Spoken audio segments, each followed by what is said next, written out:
A Comissão de Trabalho, Previdência e Assistência Social da Assembleia lançou nesta quinta-feira uma frente parlamentar suprapartidária em defesa da engenharia, da infraestrutura, do desenvolvimento e dos profissionais do setor. A frente pretende buscar saídas para a retomada do crescimento econômico de Minas em um setor que tem grande potencial de geração de empregos. Eu vou conversar com um dos convidados do evento, o engenheiro Joel Krieger, presidente do CONFEA, o Conselho Federal de Engenharia e Agronomia. Muito bem-vindo, Joel. Obrigado. Como é que foi a audiência? Boa? Foi excelente. Foi um movimento importantíssimo da Assembleia Legislativa e superou as expectativas. A participação foi intensa, não só dos deputados, como de entidades e da sociedade como um todo, né? Joel, falando sobre a meta da frente, né? Quer dizer, eu disse só uma parte do que a frente pretende, mas a busca do desenvolvimento de uma forma bem ampla, e não só sobre a questão específica e bastante importante, que é a geração de empregos, mas como é que você diria que essa questão, esse objetivo pode fazer frente à situação do setor? Nós vivemos um momento em que se fala em corte por conta da situação fiscal, seja do Estado, seja do país. Isso significa desinvestimento, não é? Qual que é a situação do setor hoje, o que se pode esperar do papel dele? Na realidade, nós sabemos as dificuldades, né, públicas, tanto do governo federal como dos governos estaduais e municipais, principalmente na sua capacidade de investimento. Hoje, com o custeio, com a previdência, boa parte dos recursos, né, estão sendo consumidos. No caso do governo federal e também muitos governos estaduais, a dívida pública é um outro problema muito sério. Então, a capacidade de investimento do Estado brasileiro como um todo, ele é limitado. E nós temos uma realidade de curto prazo também extremamente complicada, que são esses 12, 13 milhões de desempregados, né? Isso sem falar nos subempregados, né, nos subempregos que nós temos. E aí nós precisamos achar uma fórmula para sair desse círculo vicioso, porque se nós não investirmos, nós não temos condições de gerar empregos para essa população. E aí eu vejo que a engenharia, né, nas suas diversas modalidades, e a gente representando no Conselho Federal as engenharias nas modalidades, todas as suas modalidades, a agronomia, a geografia, a geologia, a meteorologia, tem um papel estratégico, porque nós precisamos resolver algo de curto prazo e resolver algo de longo prazo. De longo prazo é gerar riqueza para o país, e a riqueza vai passar por ciência, por tecnologia, por pesquisa, por inovação, por uma industrialização do país, e tudo isso que eu estou falando está relacionado com a engenharia nas suas diversas formas. E no curto prazo, da mesma maneira, se nós fizermos investimentos, por exemplo, nas cidades, na área de habitação, com o programa Minha Casa Minha Vida, para resolver o problema habitacional, a construção civil reage muito rapidamente com a questão do emprego. No saneamento, a mesma coisa. Se nós trabalharmos hoje com as grandes dificuldades de saneamento das nossas cidades, né? O problema do esgoto das nossas cidades, as águas pluviais ou muitas vezes a falta de água, também gera muitos empregos de curto prazo. Então acho que nós temos que trabalhar nessas duas frentes, né?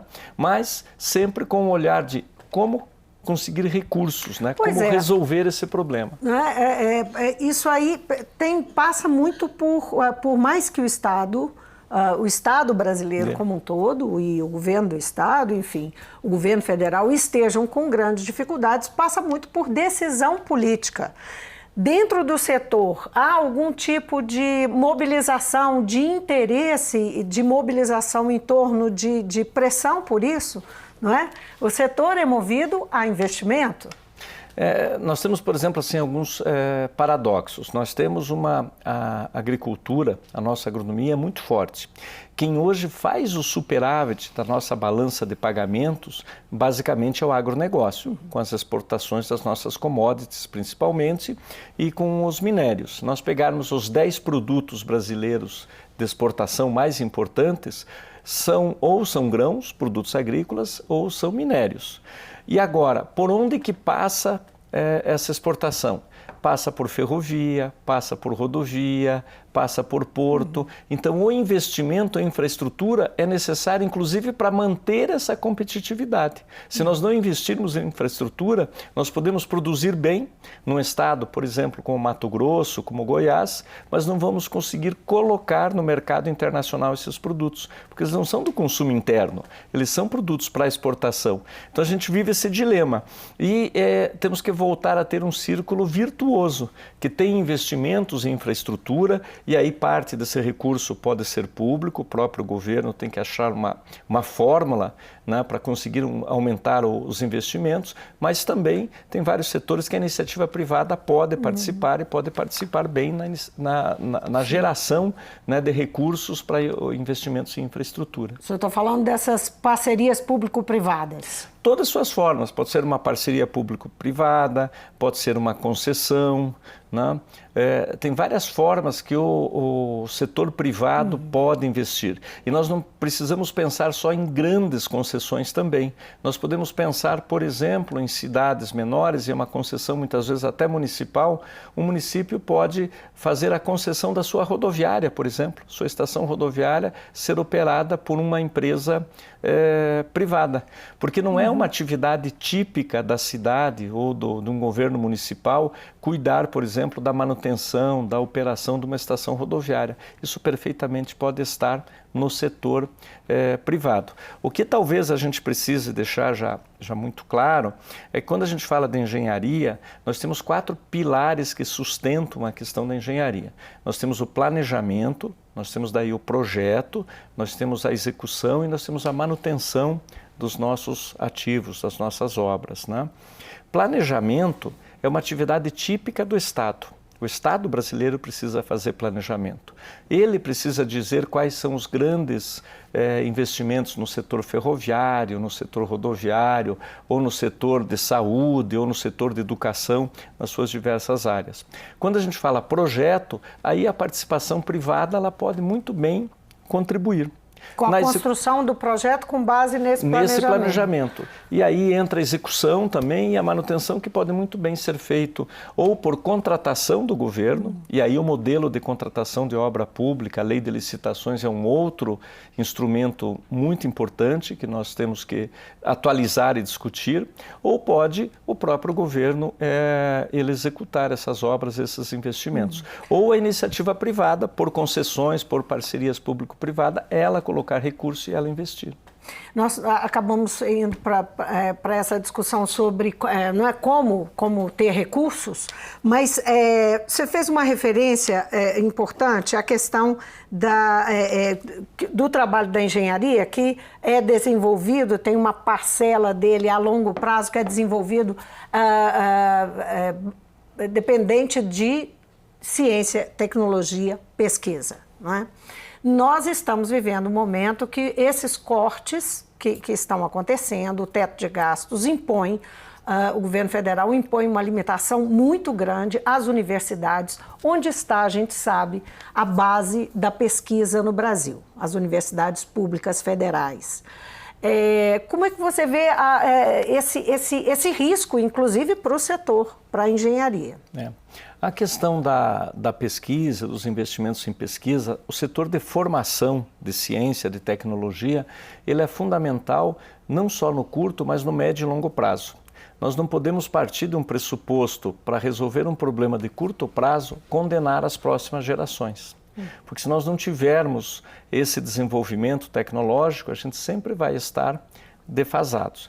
O que nós temos hoje acontecendo de relevante na área da engenharia, na área de formação?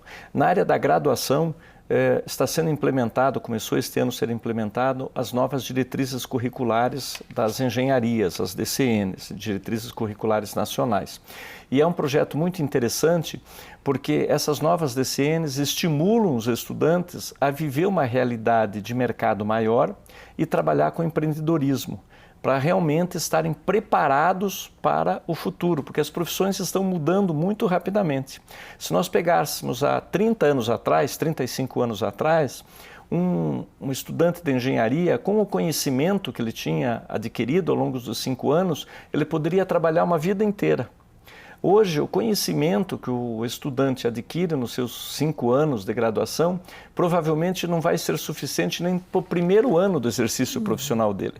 Ele vai ter que se reinventar ao longo de toda a sua vida profissional. Então, essa é uma questão muito positiva que nós estamos tendo, uma reformulação curricular, né? Isso está ocorrendo a nível de Brasil, tem 3 anos para a implantação completa, né? E o Conselho Federal está acompanhando isso junto com o Conselho Nacional de Educação, junto com a CNI e junto com a BENGE. E há boa BENGE. interlocução?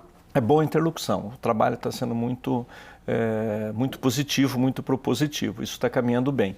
Agora tem a outra vertente, né, que a pesquisa no Brasil está muito focada na pós-graduação, nos cursos de mestrado, doutorado, né, principalmente, não só, mas principalmente, né, e aí é muito dependente das bolsas do governo federal, as bolsas da CAPES, que é o ponto que você abordou, o corte dessas bolsas. O corte dessas bolsas não afeta o estudante que está andando o curso, porque não estão cortando bolsas que estão em andamento, estão deixando de liberar novas bolsas, né?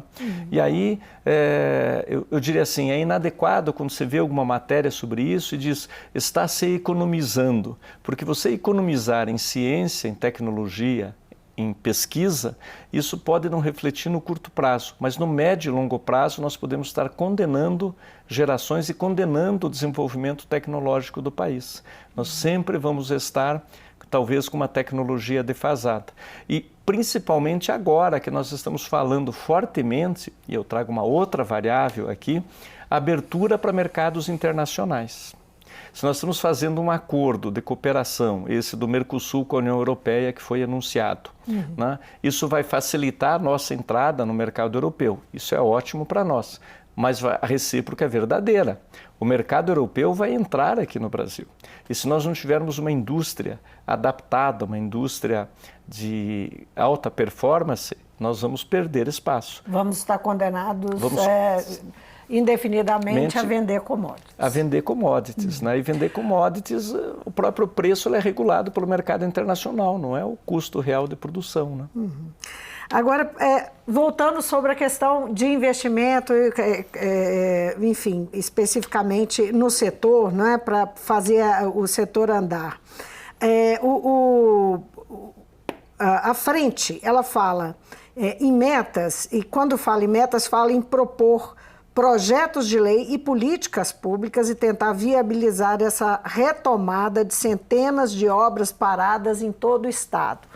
Isso, o caminho seria, você fez referência a parcerias, não é? O caminho seria esse, poderia ser ampliado, não é? Que, na verdade, os parlamentares querem a consultoria, querem ouvir, né? Claro, os profissionais que estão aí nessa área, nesse setor, para desenvolver, inclusive, essas políticas públicas. Em primeiro lugar, eu gostaria de parabenizar a Assembleia Legislativa, o Parlamento aqui estadual, pela criação da frente.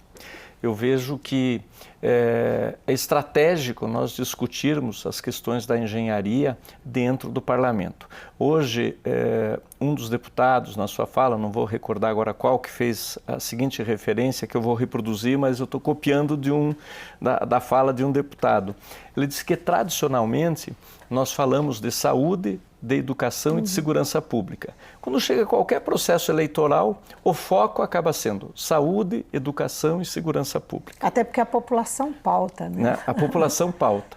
Mas nós precisamos incluir a engenharia, até porque a engenharia está relacionado diretamente com a saúde, está relacionado diretamente com a educação e está relacionado diretamente com a segurança pública. Por exemplo, na saúde, nós discutimos muito a questão da saúde. Se nós não tivermos saneamento, né, para cada real que você investir em saneamento, com certeza você vai economizar muito mais do que R$1 na saúde pública. Né? Nós não teríamos tantos problemas de saúde se nós investíssemos mais em saneamento. A própria saúde, ela depende dos equipamentos médicos, né, da tecnologia, da engenharia, para poder exercer. Hoje, um médico, quando nós vamos a um médico, a primeira coisa que ele pede é uma série de exames. E esses exames passam pelas mãos da engenharia, porque os equipamentos que vão fazer esses exames. Então, acho que trazer a engenharia para essa discussão, ela é estratégica, e eu parabenizo a Assembleia. E é importante nós discutirmos no Parlamento, não só no Parlamento Estadual, como estamos fazendo isso em Brasília, no Congresso Nacional, no Parlamento Federal. Por quê? Porque as políticas públicas, mas principalmente o orçamento do governo do Estado, no caso aqui de Minas Gerais, o orçamento federal, ele é discutido na Assembleia Legislativa. Então, na hora da discussão do orçamento, na hora de discutir investimentos estratégicos, aonde que nós vamos aplicar recursos que muitas vezes são pequenos, são difíceis e obtidos através do suor do trabalhador no seu imposto ou nas empresas que pagam seus impostos, nós temos que aplicar muito bem. Então, qualificar esse debate dentro da Assembleia, né, numa frente parlamentar, eu acho que é muito importante. No caso das obras paralisadas, né, nós temos que ver a origem, né, a motivação dessas obras paralisadas. Né? Na grande parte dela foi um erro de previsão orçamentária. Não tinha um orçamento para a conclusão da obra. Novamente, nós estamos falando de orçamento para a conclusão da obra.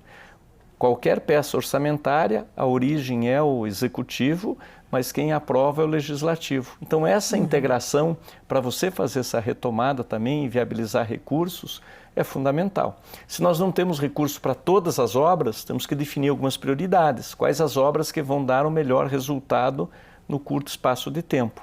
E aí eu complemento entrando a questão também do setor privado. Tem muitos investimentos que o setor privado poderia colocar recurso para concluir aquela obra. E aí entra a concessão, entra a parceria público-privada, você tem que achar uma fórmula justa de remunerar o setor empresarial se ele aplicar recurso. Claro que qualquer empresário, se ele vai entrar numa concessão, ele entra para ter um retorno financeiro e é legítimo que ele tenha lucro. Ninguém, nenhum empresário monta uma empresa né, sem ter lucro. Você acha que essas concessões, como é que é a sua visão dessas concessões, da experiência de concessões que nós temos? Porque recentemente, por exemplo, e isso não é novidade, a gente escutou que tinha uma dessas concessionárias de rodovias que estava entregando porque não interessava mais a concessão. Não é? Isso nós sabemos, o Estado brasileiro, sem dinheiro para investir. A gente sabe o custo que é, né? Rodovias são extremamente custosas, a manutenção e a construção delas são custosas. E aí, fora do prazo que estava estabelecido, foi entregue. Nós temos problema assim como temos problemas para fazer editais e tal, nós temos problemas para que essas concessões funcionem bem? Qual que é a sua visão, né, dessas parcerias que o Estado faz e onde estão os problemas? Nós até temos problemas em alguns casos pontuais, mas nós temos muito mais casos de sucesso do que de insucesso. E cada concessão que tem o problema, a gente tem que analisar qual foi a origem do problema, qual que foi o motivo do problema, né? Então, nós verificamos que se for feito um edital adequado, se for escolhido empresas com capacidade técnica para executar aquele empreendimento, que possa acompanhar, com um modelo de concessão adequado. Uma das críticas, por exemplo, que a gente faz se nós vamos fazer uma concessão de uma rodovia, e essa rodovia tem 1.000 quilômetros, eu não precisaria que os 1.000 quilômetros ficassem com a mesma empresa. Sim. Eu poderia dividir em vários trechos menores, né, e que pudessem empresas, inclusive de menor porte, daí de menor capital, pudessem atuar. Quando eu falei das concessões municipais, por exemplo, se um município faz uma concessão de uma estação rodoviária, que é perfeitamente possível, temos vários exemplos já no Brasil, uma empresa local, uma empresa regional, ela tem condições de atuar, não vai ser uma grande empresa nacional. Agora, se eu fizer uma concessão de rodoviárias e disser que eu vou colocar um lote com 300 rodoviárias no Brasil, as empresas pequenas não conseguem investir, não tem nem capital para isso, elas vão acabar deixando para grandes empresas. Então, acho que tem... A formulação é importante. Né, a formulação é importante. Como aconteceu no BNDES no passado recente. A maioria do recurso do BNDES está vindo para poucas grandes empresas. Eu acho que isso tem que ser mais pulverizado. Isso, por exemplo, é uma das questões que a gente tem que tratar melhor na questão das concessões. Pensando nas empreiteiras, nos acontecimentos recentes, os acontecimentos dos últimos anos, nós sabemos que elas foram bastante afetadas pelas decisões e condenações da Lava Jato. Como presidente do CONFEA, enfim, um engenheiro que conhece profundamente o setor, como é que você avalia essas condenações, a forma como foi conduzido e o resultado disso, o impacto disso sobre o setor? Primeiro eu vou fazer um comentário um passo antes, né? O que gerou muitas vezes, ou o que está gerando casos aí de desvio de conduta, de corrupção ou de problemas em obras? Porque a boa prática da engenharia não está sendo aplicada. Porque se eu tivesse um planejamento adequado, se eu tivesse um projeto adequado, com um orçamento bem feito e não fizesse simplesmente uma contratação de menor preço, provavelmente muitos desses problemas seriam evitados. O problema é que às vezes na fase de contratação, por isso que eu insisto muito que o modelo de contratação, a lei de licitações, ela é fundamental para a gente evitar determinados problemas, que é o caráter preventivo, evitar que ocorra. Agora, no caso que você citou, no caso concreto dos problemas que ocorreram, a gente precisaria separar o que é CPF do que é CNPJ, como eu gosto de sempre colocar. As pessoas que tiveram desvio de conduta, que se envolverem em atos ilícitos, elas têm que ser penalizadas conforme a legislação. Não há nenhuma proteção em relação a isso. Mas as empresas em si, o capital tecnológico daquelas empresas, o conhecimento acumulado do seu corpo funcional, né? Muitas vezes até de pesquisa, que é realizada também em muitas empresas, isso precisaria ser preservado. Já só fazer uma perguntinha para a gente encerrar. Qual vai ser o desdobramento disso? A gente sabe que várias delas tiveram que passar por um enxugamento intenso por conta das penalizações, por conta dos escândalos e tal. Rapidamente, só para a gente encerrar a conversa, que desdobramentos isso vai trazer para a realidade da nossa área de engenharia, que é capaz as empresas que são capazes de produzir infraestrutura, enfim. A preocupação que nós temos é quando nós fizermos a retomada de investimento, seja público ou privado, com grande quantidade de recursos, vamos no popular, as grandes obras de infraestrutura, talvez a gente não tenha empresas brasileiras em condições de assumir essas grandes obras, e aí talvez tenha que vir empresas estrangeiras, o que nós entendemos como inadequado. Nós temos que preservar o capital tecnológico nacional, preservar as nossas empresas, né? Preservar esse conhecimento para garantir o futuro e o nosso desenvolvimento nacional. Muitíssimo obrigada, Joel, pela presença aqui no Mundo Político. Eu tenho certeza que esse trabalho que a frente tem daqui para frente vai ter que contar muitíssimo com o CONFEA, com o trabalho de vocês. Com certeza, nós estamos sempre à disposição. Obrigado. Eu conversei com o engenheiro Joel Krieger, que é presidente do CONFEA, o Conselho Federal de Engenharia e Agronomia. Ele participou do lançamento da Frente Parlamentar em defesa da engenharia, da infraestrutura, do desenvolvimento e dos profissionais do setor. Essa discussão vem ao encontro da busca pelo desenvolvimento do Estado, especificamente o Estado que tem 148 mil engenheiros e 36 mil empresas desta área. Então, a frente tem a preocupação de buscar o desenvolvimento, buscando justamente focar nesse setor, que é um setor que vai acabar afetando tudo quanto é área, como o próprio Joel disse, vai afetar a saúde, vai afetar a educação e tantas outras áreas no país, porque é a área que produz infraestrutura no caminho do desenvolvimento. O Mundo Político fica por aqui. Se você quiser rever a entrevista, é só acessar nosso site ou YouTube e para falar conosco por e-mail ou Twitter. Então, obrigada pela companhia e até a próxima.